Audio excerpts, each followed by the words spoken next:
Hola y bienvenido al podcast de Rehab and Performance CAF. Yo soy Daniel Pereira y este es un podcast especializado en entrenamiento oclusivo.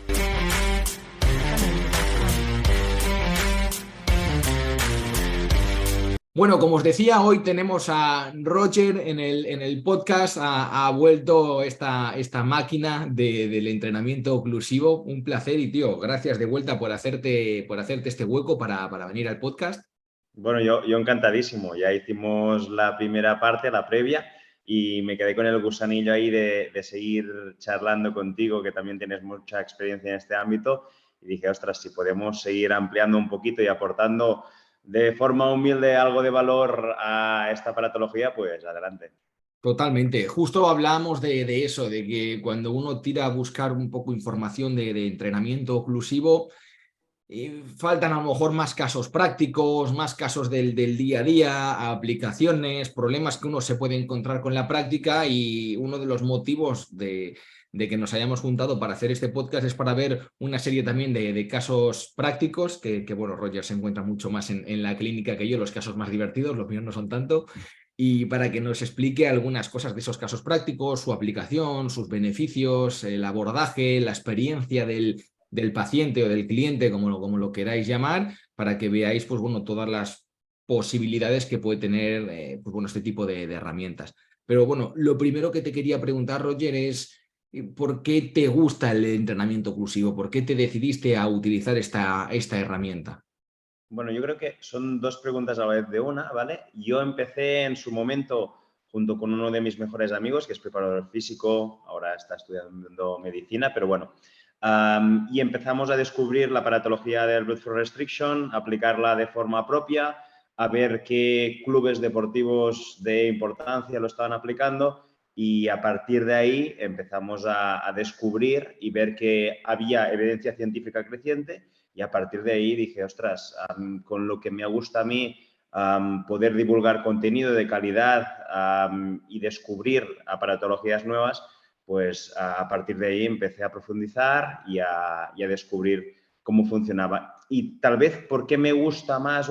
Yo creo que el Blood Flow Restriction sobre todo me gusta en deportistas. ¿Vale? Esta es una de mis pasiones, trabajar con deportistas, aunque mayormente también la aplico con pacientes del día a día, pero hacer sentir a un deportista que tiene una lesión la sensación de trabajo, de que está trabajando, que tiene la sensación de que está generando adaptaciones, que tiene fatiga y esto, pues me da la sensación que el Blood Flow Restriction nos acerca mucho a esto, y por eso siempre me quedé con esta idea de poder hacer sentir a un deportista esas sensaciones cuando está en un periodo de lesión. Que está avanzando, que va cumpliendo, podemos decir, metas, objetivos, porque en muchas ocasiones cuando simplemente se le pone cierta aparatología X, no digo nombres, si el jugador no percibe nada o el deportista no percibe nada, no suda, no le duele nada, dice, bueno, esto realmente me estará sirviendo de algo o no me estará sirviendo de algo.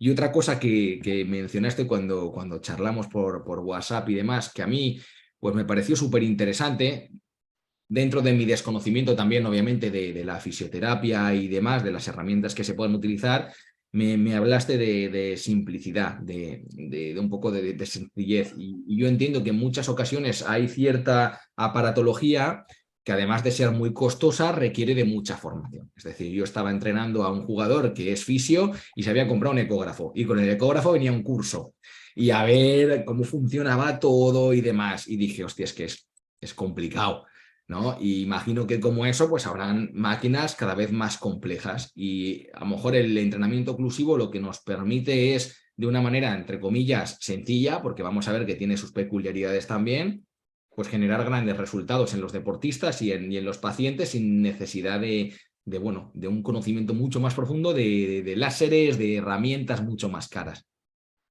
Sí, sí. Bueno, claro, hay diferentes tipos de aparatologías y el Blood Flow Restriction tiene los dos ámbitos. Puede ser muy simple o muy complejo porque aún falta mucha cantidad de información para descubrir, pero realmente su aplicación, si nosotros tenemos ganas de descubrir y de empezar a utilizarlo, con nuestras propias ganas y nuestra propia formación podemos llegar a aprender a utilizarlo, que es así como muchos hemos descubierto de forma autodidacta. Pero lo que veo hoy en día es que realmente a veces se está llevando a un extremo, como siempre pasa con todas las temáticas, y por eso hoy por la mañana, por ejemplo, estaba viendo la tele el caso de, por ejemplo, un equipo de fútbol, el Sevilla, que tiene un nuevo entrenador, que es Mendilibar, y decían, ostras, que este tío ha hecho lo más simple, que es jugar más directo y todo esto, y han conseguido, por ejemplo, empezar a sacar muchos más resultados, ¿vale? Y a veces estamos concentrados en ponerle el Blood Flow Restriction, el Compex, y mientras está encima de una pierna, o sumar el Aquabac, o sumarle en fases de sprint, en pliometrías, en 1000 historias diferentes, y nos olvidamos el estímulo que realmente queremos generar, ¿sí? Y por eso yo te comenté decir, ostras, es que estamos yendo a aplicar cosas que o no tienen mucho sentido o estamos perdiendo el tiempo, y realmente nuestras sesiones y el tiempo tiene un valor incalculable. Por lo tanto, a veces tenemos que decir, ¿es rentable aplicar el BCR en este momento de lesión o en este momento de preparación de este deportista? O claro, es rentable, desde, a lo mejor si hablamos de rentable se me viene la parte del dinero a la cabeza, es rentable para el profesional, pero yo pensaba también, digo, genera resultados significativos en el deportista. De todas las herramientas que tienes a mano, ¿es la mejor que puedes utilizar para esa fase en concreto? O lo mismo que comentabas con los ejercicios, que es algo que yo veo mucho y no hablo en redes ni digo nada, pero digo, ¿será posible? Qué difíciles hacen las cosas cuando sabemos que el 20% de los ejercicios que conocemos generan el 80% de los resultados finales. ¿Para qué le vas a poner una banda en la oreja, el BFR en un brazo nada más, luego malabares, luego electroestimulación, todo a la vez con una pelota? Y dices, ¿será necesario todo esto? Y en muchas ocasiones yo creo que no. Es decir, en muchas o en casi todas te diría que no, que seguramente hayan cosas más sencillas, más simples y mucho más efectivas. Sí, sí, sí. Quiero decir, es que a veces he llegado a ver hasta marcas que utilizaban su aparatología mientras pues, se hacía airsoft o mientras, no sé, aplicaciones que dices, qué barbaridad está haciendo aquí esta persona, que sí que, ¿sabes qué pasa? Que después lo desvirtuamos y lo utilizamos como un estímulo primitivo, porque al final es una oclusión, ¿sí? A veces hay gente que necesita sentir este tipo de estímulos y este tipo, hasta hay gente que busca este dolor para sentirse pues, satisfecho, y aquí pues estamos desprestigiando totalmente el uso del PCR. Uso del FR, no, totalmente. Y bueno, metiéndonos un poquito de lleno, estaba mirando los diferentes casos que íbamos a abordar hoy y bueno, me gustaría empezar por el primero que me comentaste, porque bueno, tú practicas ese deporte también, así que te pilla mucho más de cerca. Y bueno, de los diferentes casos que vamos a ver hoy, vamos a empezar por un judoka. Un judoka que no sé si, Roger, tú lo estabas entrenando o simplemente te tocó la parte de rehabilitación, que tuvo una fractura radial y bueno, ¿qué se hizo con este judoka para volverlo a poner en competición? Y bueno, si no conocéis el judo, eh, estamos en el 2023, yo creo que todo el mundo lo conoce, pero la fuerza de agarre es, vamos, un factor de rendimiento brutal en el deporte, entonces si te rompes el radio, pues tenemos un problema. Bueno, yo, por ejemplo, a mis deportistas de básquet siempre les digo que yo sé lo mismo que ellos de básquet que de judo. Ellos así entienden un poco, pero bueno, el judo ya es una cosa que se va extendiendo un poquito más cada vez y tiene más relevancia. Este deportista es un caso muy chulo, fue muy chulo para mí porque es mi alumno, es un chico, ahora ya tiene 21, es mi alumno, compañero, y además lo rehabilité yo en todas las fases. Y nada, sufrió una fractura radial haciendo una técnica que se llama Uranage, se le quedó el brazo debajo, y ahí empezó mi necesidad de saber cuándo, cómo podía ayudarlo yo con BCR, sin BCR, cómo tenía que llevar los procesos de rehabilitación, y empecé a indagar sobre todo en el tema de osificación y blood flow restriction, que si nos fijamos hay poca evidencia. Sí que hay artículos que se han realizado, por ejemplo, artículos curiosos, pero que son un poquito Con con pinzas. beagles, con conejos, ¿sí? Haciendo osteotomías, que se ve que hay buenos marcadores a nivel de osificación, ¿sí? que hay aumento de la fosfatasa alcalina, que es esta variable que determina la osificación y todo esto. Pero, claro, ¿cuándo lo puedo empezar a aplicar? Con una persona que tiene 18, 19 años, que es un competidor a nivel nacional y que lo quiero ayudar al máximo. Y por eso empecé a buscar un poquito por dónde tenía que enfocar la rehabilitación. Y cuando lo empezaste a utilizar, ¿lo empezaste a utilizar ya antes? ¿Hubo algún tipo de operación o simplemente fue una fractura limpia y bueno, con la típica escayola ya solucionaron parte del problema? ¿Cómo fue ese proceso? En su caso fue una fractura muy limpia, ¿vale? No hubo prácticamente desplazamiento, no tuvimos problema en ese tipo. Sí que el callo óseo, pues como en la mayoría de fracturas, cuando ya somos adultos, era un joven, pero hablamos de las 4 o 6 semanas para hablar de este callo óseo y en su caso yo decidí empezarlo a aplicar desde la 4ª semana, ¿sí? Desde que le quitaron el yeso, que es lo que pensé que era lo más oportuno, sin ponerme en terrenos pantanosos, ¿sí? Porque al final yo creía perfectamente que podía empezar a aplicarlo hasta la primera, segunda semana, porque vemos que es algo favorable, aplicación de BFR pasivo, ¿vale? Que podemos hacer las típicas 3, 4, 5 series con una oclusión, entre comillas, elevada en extremidad superior. Ahí no está mucho descrito, pero empezar por ahí.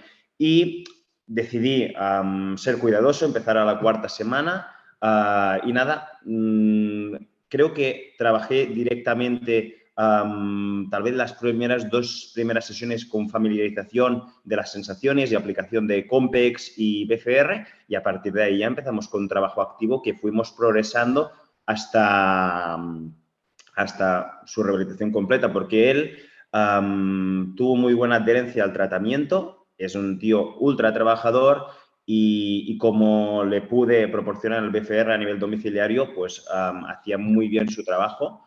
Y cuando lo más importante, que le tuve que retirar yo el BFR porque le decía, no, ahora el BFR ya ha hecho su tiempo, ahora tenemos que empezar a meterle más carga, ¿sí? Pero estoy muy contento y hasta cuando pudo empezar a trabajar con altas cargas y esto, lo seguía utilizando algunos días de la semana porque le daba muy buenas sensaciones. Ah, fíjate, y has dicho allí un par de cosillas que me parecen súper interesantes, que es que en la parte de la rehabilitación, antiguamente, yo creo que ya el chip ha cambiado un poco, uno iba al profesional, al fisio, y dice, bueno, venga, arréglame. Y ahora el paciente se hace cargo del proceso de rehabilitación de manera activa, es decir, en este caso incluso se pudo llevar el material a casa para continuar su tratamiento, porque si no, imagínate en una ciudad como Barcelona, Madrid, si cada vez que tienes que ir al fisio te tienes que cruzar la ciudad, pues se te hace difícil la recuperación, porque vas a ir una vez, dos, y a lo mejor tu tratamiento, si puedes hacer 5 estímulos, por decirte algo, pues vas a avanzar mucho más rápido. Y por otro lado, te quería preguntar qué era lo que te frenaba para no utilizarlo desde el día 1 o 2, para que la gente diga, bueno, pero eso del terreno pantanoso, ¿qué es? ¿Por qué esperó a semana 3 o a semana 4? ¿Qué es lo que podría salir mal? Es una pregunta muy interesante porque yo creo que no podía salir nada mal, pero yo soy un tío muy precavido y lo que me frenó fue que hay una falta de evidencia y falta de estudios. Sí que se comentan algunos casos clínicos que se publican y esto, pero yo no tengo que ser el inventor de la rueda. Vemos que en conejos, en beagles, funciona muy bien, vemos casos favorables, pero aún falta mucha evidencia. Es verdad que en otros casos, eso podemos decir que hace 2 años de esa rehabilitación, la he empezado a aplicar antes, por la confianza que tengo, sobre todo por la confianza que tienes con el jugador y persona. Pero es lo que te digo, no quiero ser el inventor de la rueda y sin evidencia muy contrastada, pues no quiero aplicarle un estímulo que le puede generar un poco de dolor, malas sensaciones, que cuando se lo comente al doctor, el doctor le dice, ¿qué te estás haciendo? Deja el brazo tranquilo. Sí, después a veces son más problemas. Y por lo que podemos ganar, ¿sabes? Que si conseguimos que esté durante las 4 semanas inmovilizado, que cure bien, que haga un buen callo óseo y a partir de ahí, de las 4 semanas, empecemos a catapultar a nivel de ganancias de fuerzas, hipertrofia y todo esto, pues yo creo que no es tan determinante que en la semana 2, 3 le empiece a aplicar el BCR, como que haga una buena gestión a partir de la cuarta semana.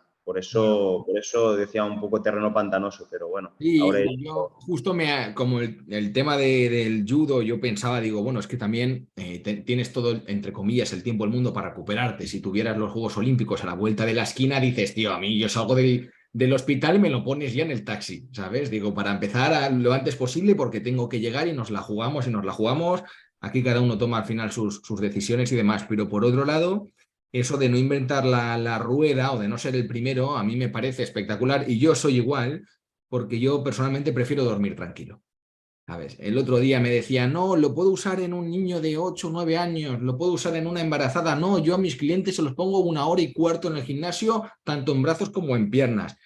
Y yo decía, digo, bueno, allá cada uno con lo que haga, pero como le pase algo a cada una de estas personas, bueno, el problema al final lo va a tener el profesional que le ha aconsejado, le ha aplicado, le ha dicho que esto lo tiene que hacer porque le va a ayudar y luego resulta que te sale rana, por así decirlo, y te genera unos perjuicios que en algunos casos, pues bueno, a lo mejor puede llegar a ser irrecuperable de ciertos aspectos ahí, ¿no? Yo Entonces, por yo suerte, ahí, no. digo, yo por suerte nunca he tenido una mala experiencia con el BCR porque he sido muy conservador. Dentro de lo que hay, pues que sí, que en un cruzado empiezo tal vez a la semana o a los pocos días y a nivel óseo, pues también cuido cómo aplicarlo y siempre trato que antes de la operación de un paciente, sea de rodilla, de lo que sea, que ya esté familiarizado con este estímulo, ¿vale? Porque nos facilita mucho más que lo conozcan y que después sepan diferenciar la percepción del dolor que genera la oclusión parcial de su lesión o su operación, ¿sí? Y por Claro. eso intento siempre hacer alguna sesión de familiarización. Y lo que comentabas antes, para mí la finalidad del BCR siempre es poder generar autonomía al paciente. Yo muy pocas veces puedo ver el jugador persona 3, 4 días a la semana, tanto a nivel económico como por gestión temporal mía. Por lo tanto, si yo le puedo generar 2, 3 sesiones de familiarización, de tratamiento y después ellos pueden ser autónomos, porque al final el BCR lo que nos facilita también es la aparatología que necesitamos, ¿sí? Que al final a veces tienes que trabajar con gomas, con pesos bajos o con tipo de... o sin material prácticamente. Por lo tanto, nos facilitan mucho a veces las cosas. La verdad que al final con ese tipo de materiales es que en casa cualquier paciente puede avanzar, no necesitas ir específicamente a un gimnasio para utilizar el entrenamiento oclusivo, sino que en casa con poco material ya te sirve. Y te quería preguntar, a partir de esa cuarta semana hacia adelante, que ya empezaste a utilizar, pues bueno, un trabajo mucho más activo, en un régimen más dinámico, ¿qué tipo de trabajos hiciste de forma progresiva con este chico? ¿Hiciste a lo mejor trabajos isométricos de presión, de agarre, con el oclusor puesto? ¿Hiciste, pues bueno, algún otro tipo de trabajo concéntrico-excéntrico? ¿Cómo fue ese proceso? Y sobre todo, para la gente que nos esté escuchando, pues bueno, ¿te apoyaste única y exclusivamente de los protocolos que ves publicados en la literatura o utilizaste alguna variante tuya que te ha podido dar buenos resultados, que también, pues bueno, tiene su sentido?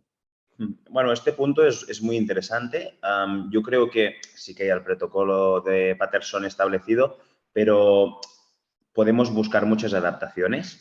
Por lo tanto, no nos tenemos que obsesionar con ese protocolo y lo podemos adaptar siempre y cuando tenga sentido. Sí, es lo mismo 30-15-15-15 que hacer 20-10-10-10 o buscar series de trabajo a nivel de tiempo, hacer 5 series de 45 segundos con un descanso también de 30 segundos al medio.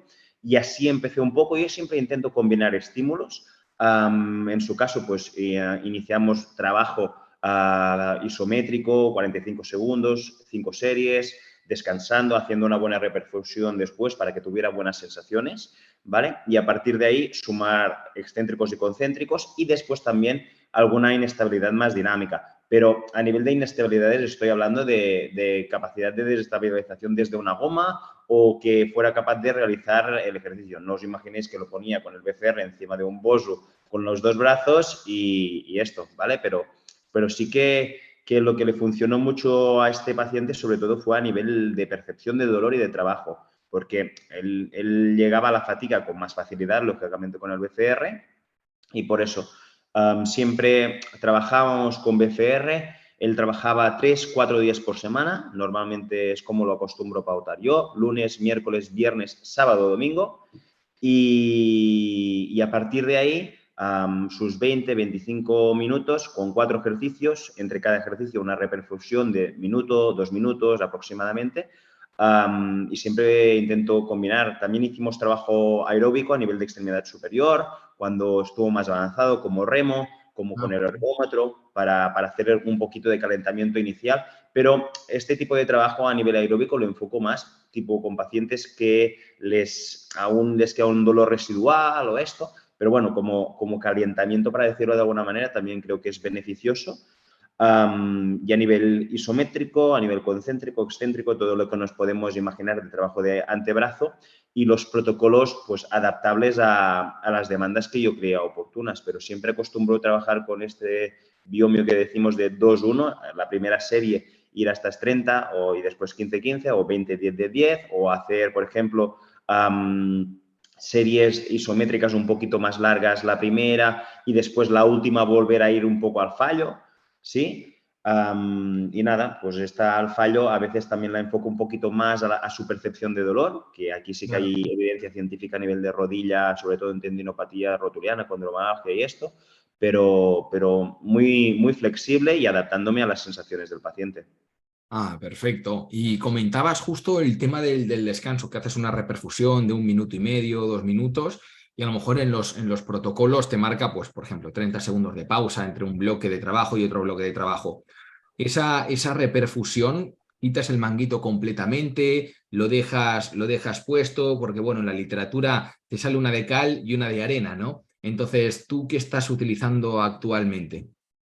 Yo, con pacientes que están acostumbrados, el manguito se queda puesto. Hacen sus 4 series de, por ejemplo, bíceps, diríamos, y después deshinchamos manguito, hace la reperfusión, se le queda puesto. Por ejemplo, a mí, sinceramente, los manguitos de Reapan Performance, que son estrechos para extremidad superior, me encantan y a los jugadores y deportistas también les encantan.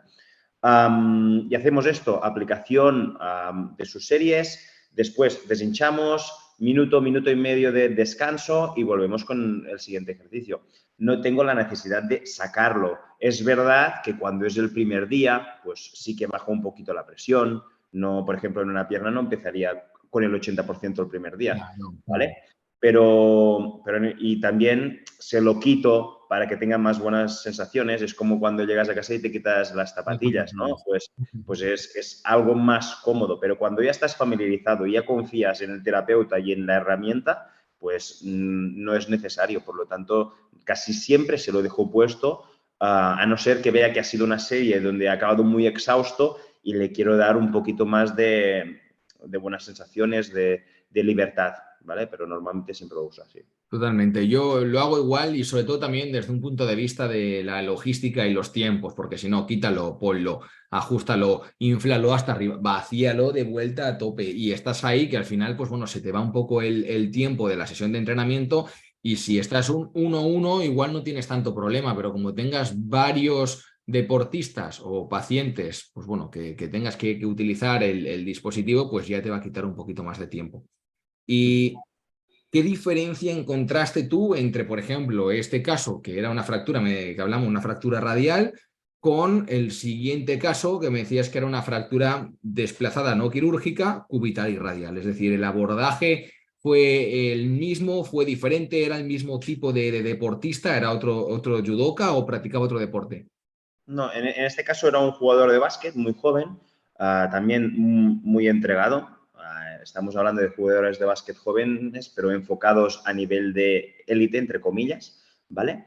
Y claro, esta fractura desplazada estuvo ciertamente en debate entre médicos porque está alrededor de los 15 grados, un poquito menos de desplazamiento y tienen que ver si tiene que ser quirúrgica o no. Finalmente el equipo médico decidió no operar, ahora el chico está jugando y está haciendo muy, muy buenos resultados. Y en ese momento la aplicación que nos fue muy bien con él fue para ganar más confianza en este brazo, porque él empezó igual con el trabajo inicial, isométrico, concéntrico, excéntrico, lo más básico, ¿sí? Pero también, por ejemplo, después lo empezamos a sumar con tema de flexiones, con tema de esta flexión que le generaba cierto dolor y así podíamos entrar un poquito más. Y este caso te lo comenté porque lo veía diferente al otro. Si el otro no teníamos un enfoque tanto de dolor, no, el otro cuando construyó su callo óseo el dolor desapareció, tiene muy buena movilidad, la trabajó. Y en este caso de fractura desplazada, pues sí que teníamos un poquito más de tope, era un poquito más joven, tenía un poquito más de miedo y el BCR, además de darle su estímulo a nivel hipertrófico y de fuerza, también nos ayudaba a que él tuviera buenas sensaciones y pudiese tolerar mejor este estímulo, siempre respetando las fases fisiológicas de la osificación, pero nos daba muy buenos valores a nivel de percepción de dolor. Y por eso estuvimos contentos y te quería comentar este caso. Nada, está espectacular. ¿Y cuánta evidencia tenemos actualmente, por ejemplo, o si es una evidencia sólida de ese uso del entrenamiento oclusivo para, pues bueno, más analgésico, más de reducción de dolor? ¿Es algo que ocurre más de forma aguda? ¿Es algo que ocurre de forma crónica? ¿Cuántas sesiones crees que necesita un paciente para haber disminuido ese dolor? Yo creo que ahora mismo es la temática que puede estar más en tendencia a nivel de BFR porque es realmente donde queremos llevar la gran mayoría de personas donde aplicamos BFR, sea porque es un hombre de 50 años con molestias de rodilla, una fractura radial o un jugador que tiene tendinopatía rotuliana. Sí, queremos combinar el trabajo isométrico con el BFR. La evidencia es aún extremadamente dudosa, ¿vale? Sí que, claro, valorar la percepción subjetiva de un paciente a nivel de dolor es complejo y por eso sí que ahora mismo, como la rodilla es una temática muy de moda y como hay mucha incidencia, pues en tendinopatía rotuliana sí que está muy estudiada. Nunca he visto un estudio a nivel de extremidad superior con fracturas estudiándola en el dolor, pero sí en rodilla y en tendinopatía rotuliana. Y hay varias vías a nivel fisiológico que nos pueden llegar a matizar lo que puede estar generando el BCR a nivel de dolor, pero aún estamos en un momento donde hay cierto desconocimiento, sí que hay buenos resultados, por eso ahora se empiezan a estipular estas series de 30, 15, 15 y la última al fallo, o hacer la primera al fallo y hacer las otras con menos repeticiones, para hacer esta cascada a nivel endógena, a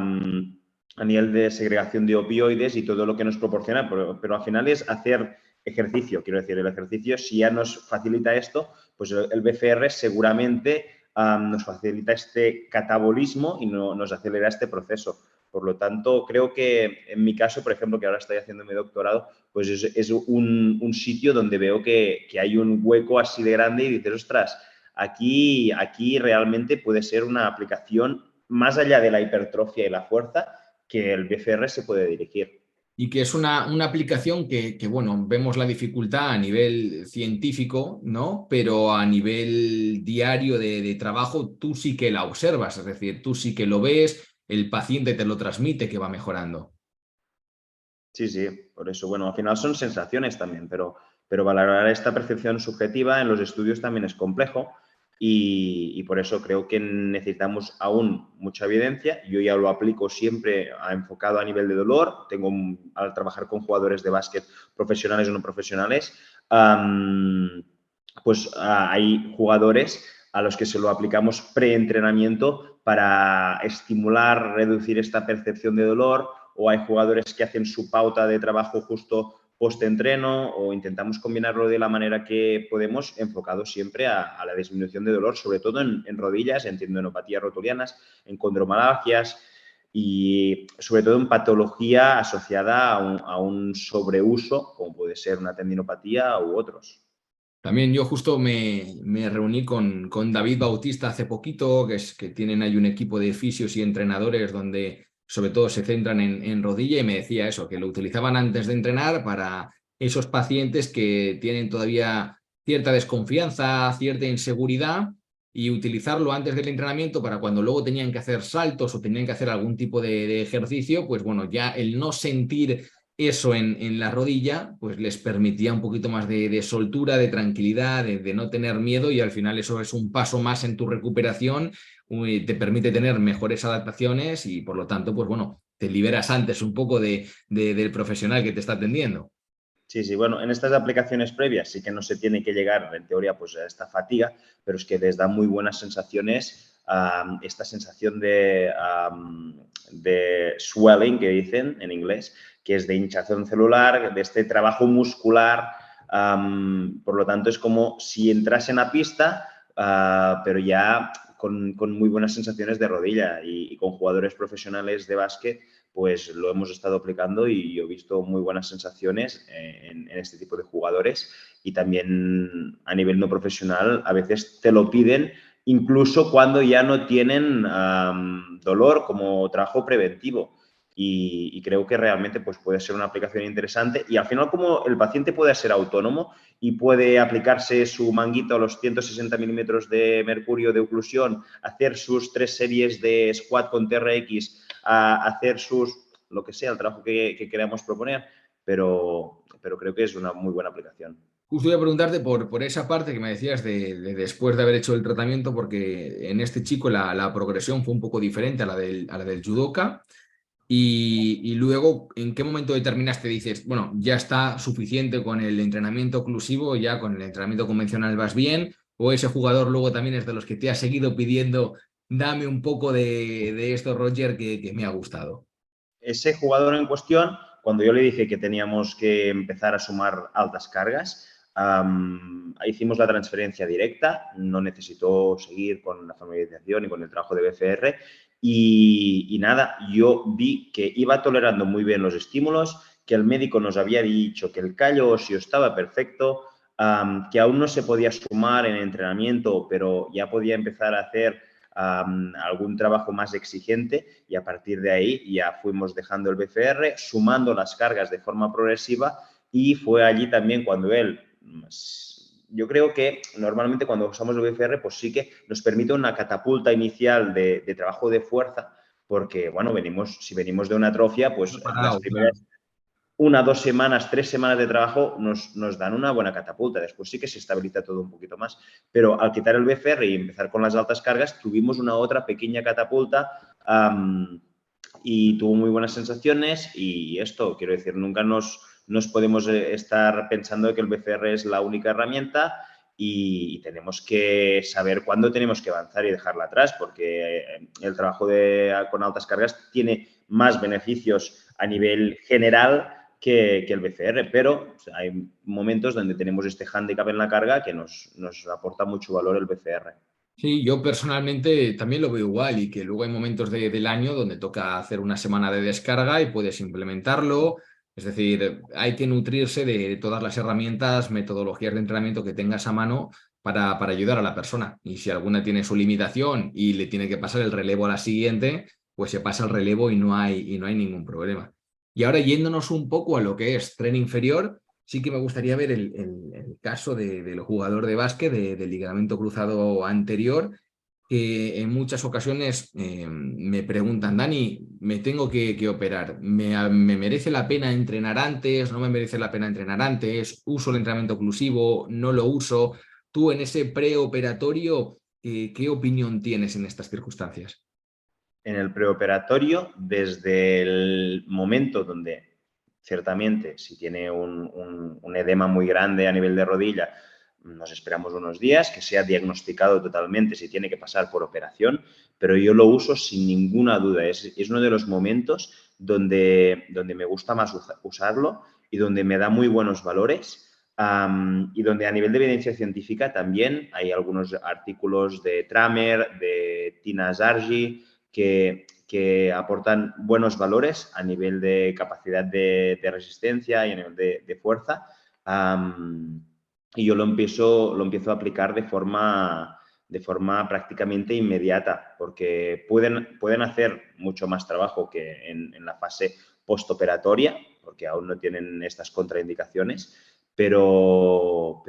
y les da muy buenas sensaciones, porque sabes que no les puedes generar ni trabajar con altas cargas por su tolerancia al dolor, por lo que puedas llegar a generar. Y el BCR nos pone en un punto a los fisioterapeutas, preparadores físicos, de mucha seguridad, que nos permite hacer grandes preoperatorios.